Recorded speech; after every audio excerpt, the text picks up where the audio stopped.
1999 সাল।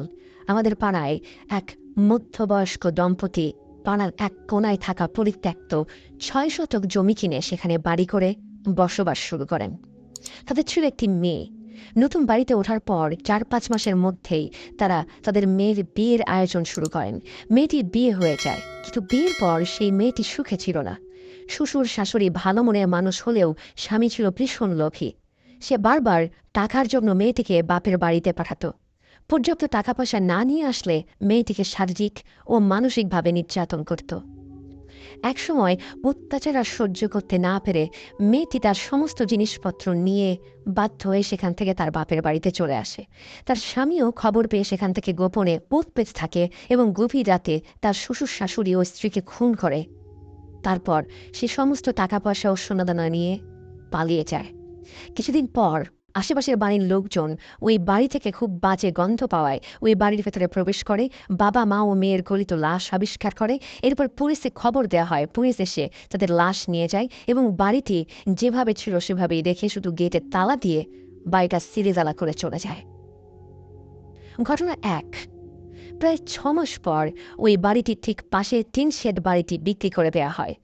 এবারে এক দম্পতি বাড়িটি কিনে নেন এবং ওই টিন শেড বাসা ভেঙে ৩ তলা দালান নির্মাণ করেন। তখন তারা ওই পাড়াতেই একটা ভাড়া বাড়িতে থাকত।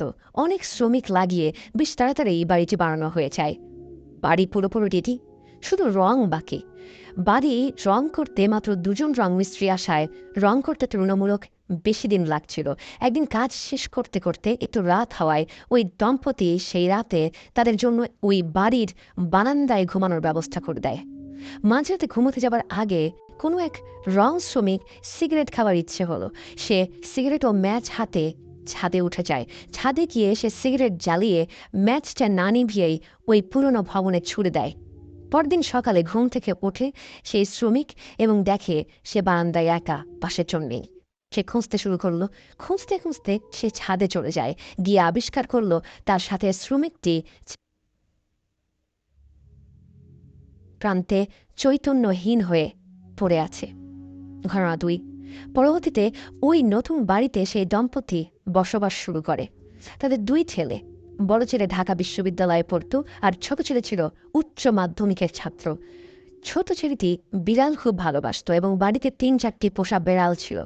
একদিন ওই বেড়ালগুলো সন্ধ্যার সময় ছাদে উঠে ছাদের গোড়ায় থাকা টবে গিয়ে একটা ছোট গাছে চড়ে লাফঝাপ করছিল। বেশি নড়াচড়ার কারণে এক পর্যায়ে টবসহ ওই বাড়ির বিড়ালটি পিছলে ছাদ থেকে ফসকে পড়ে যায়।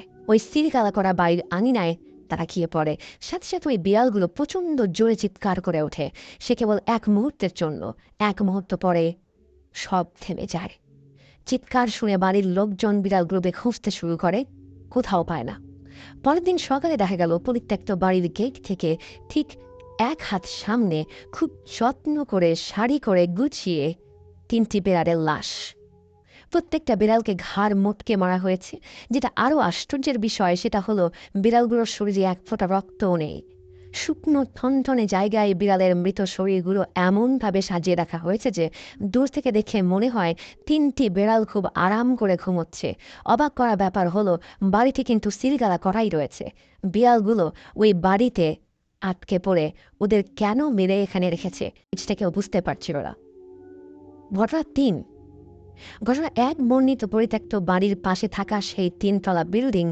এই বিল্ডিংয়ে একটি বাসায় নতুন ভাড়াটিয়া ওঠে। সেই পরিবারে ছিলেন স্বামী স্ত্রী, তাদের কলেজ পড়ুয়া ছেলে ও মেয়ে এবং ৮০ বছরের এক দাদু। এছাড়াও এক যুবক ভৃত্য ছিল যার কাজ ছিল সর্বক্ষণ বৃত্তের খেয়াল ও যত্ন রাখা।